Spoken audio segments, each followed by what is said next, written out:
Welcome to Echoes of My Imagination. My name is Tracy Lee. Sit back, relax, let me tell you a story. Today's story is called The Seawalker of Oralune Reach, where salt kissed the soles of bare feet, and the ocean gave her not a home, but a memory. Let's get into it. Perched on high cliffs flanked by forgotten moorlands, Oralune Reach had no walls, no inns, no town square. Just a jagged line of stone dwellings braced against the screaming wind.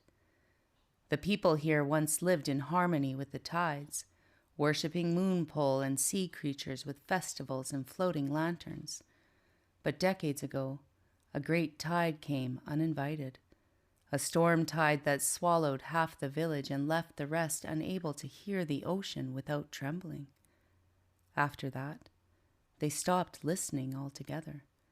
They sealed their windows, poured salt in thresholds to keep the sea quiet, and ignored the rhythm they once danced with.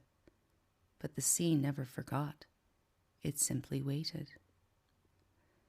She was born with thin webbing between her fingers and a callus on the soles of her feet before she ever walked.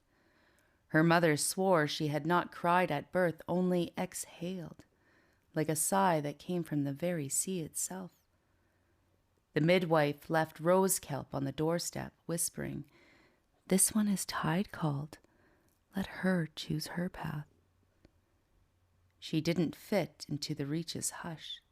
She laughed too loudly, wandered barefoot into tidal caves, and came home with stories no one else could verify. That a jellyfish whispered names of people lost to tide. That dolphins spelled patterns with their resurfacing.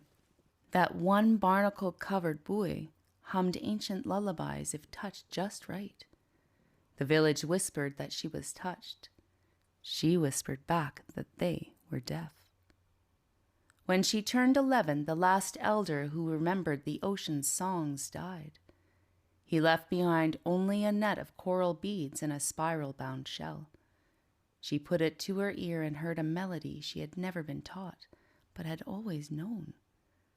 She tied the beads into her hair, wove the shell into a shoulder wrap, and descended the cliff face no one dared touch since the flood.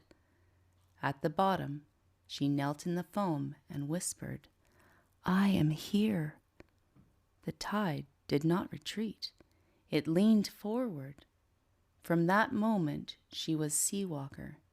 Not by title, but by initiation.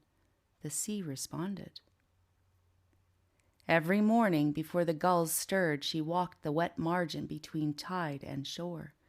She collected drift messages, shells etched with symbols from long-dead languages, bones marked by deep-sea fish in patterns like constellations, kelp strands knotted in spirals of intent, love, grief, apology. She didn't keep them. She laid them in offering circles along the cliffs, and sometimes sang them aloud so that even the silent might remember. She lived in a stone hut, half submerged during high tide, no roof, only woven netting and salt-crusted blankets. Inside, the floor was layered with starfish spines and wet sand, and always smelled of brine and sun. Children began to follow her in secret.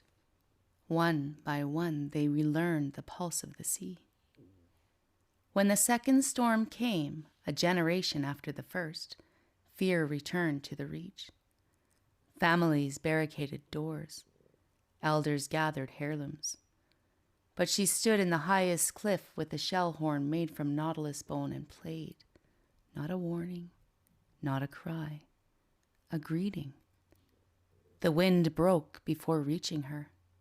The wave turned. The tide bowed. The sea had not come to punish. It had come to see if they remembered. She never married, never stayed long in one place, but she carved messages in the cliff faces for future wanderers. Listen barefoot. Salt carries memory. Speak with both breath and silence. Her shell wrap remains in the hollow behind the tallest stone. It hums a message to those who have known what it is to speak when no one listens, to remember rhythm when others fear sound, to walk barefoot into what others call danger. We are not from the sea. We are what happens when the sea remembers us. And when fear rises, we do not run. We listen. And that's it for today. Thank you for listening to Echoes of My Imagination. My name is Tracy Lee.